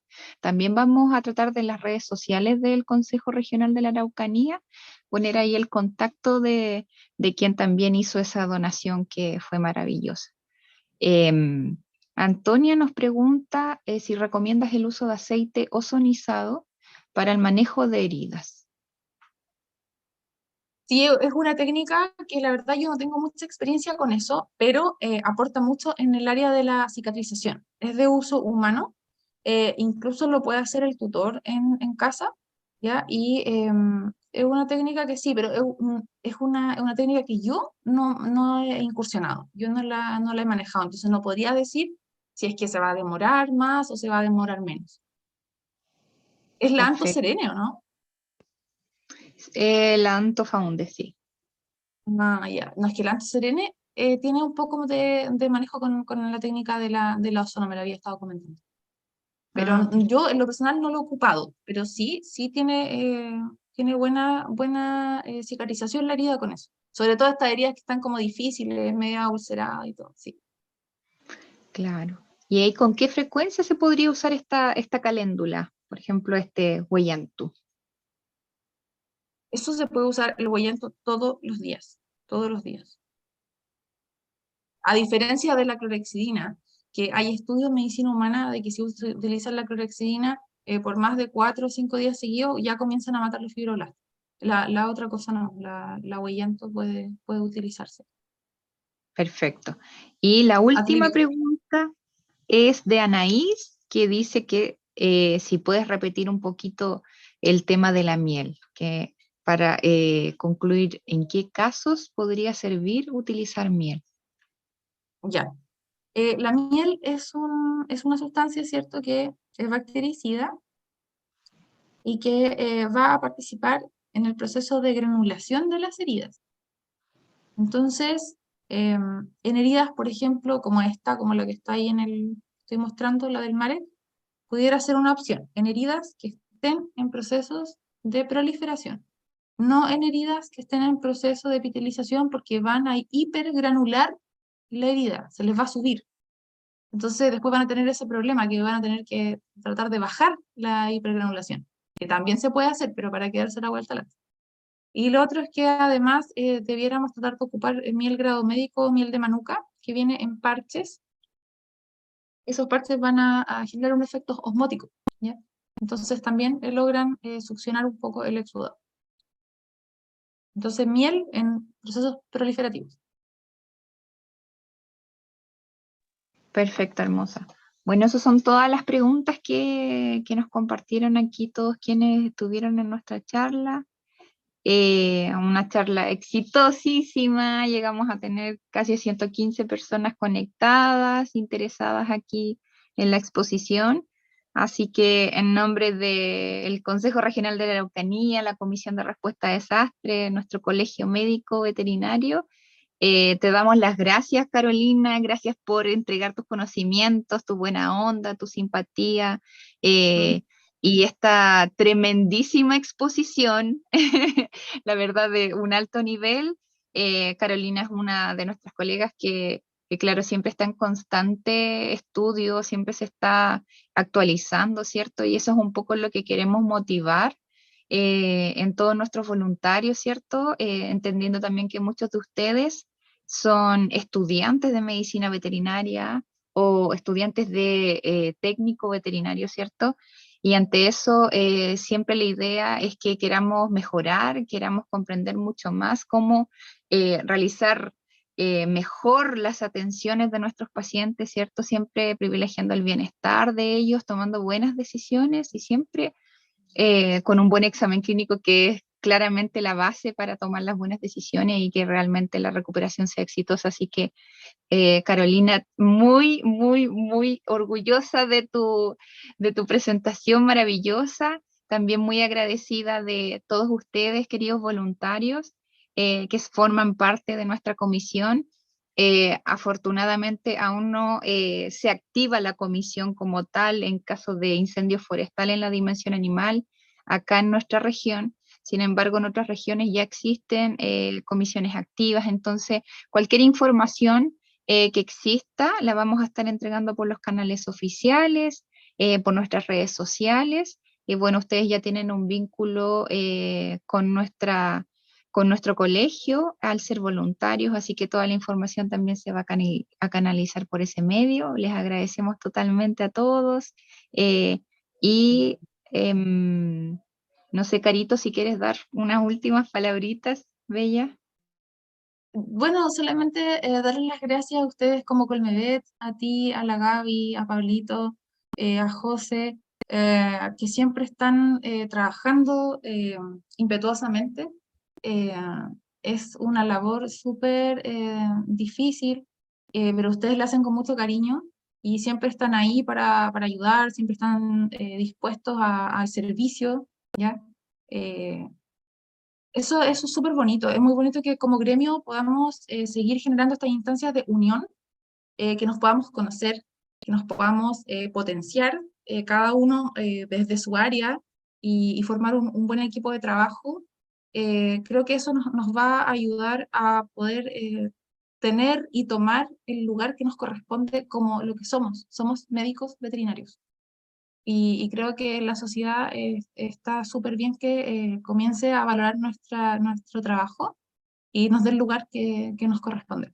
Entonces, eso va a partir en nosotros primero, en nuestro equipo, en lo que nosotros proyectamos hacia el mundo. Y está súper bien que nos podamos unir. Así que, bueno, gracias por esta oportunidad y bueno, si los voluntarios tienen alguna duda, pueden consultarme mediante redes sociales. Mi Instagram es Carolina Veterinario y estoy abierta para poder colaborar siempre. Eso, muchas gracias. Perfecto, muchas gracias, Bella, muchas gracias a todos, un buen descanso, buenas noches y nos seguimos viendo en las próximas capacitaciones, así que atentos ahí a toda la información oficial. Abrazos a todos. Y chao chicos, gracias. Buenas noches, que descansen.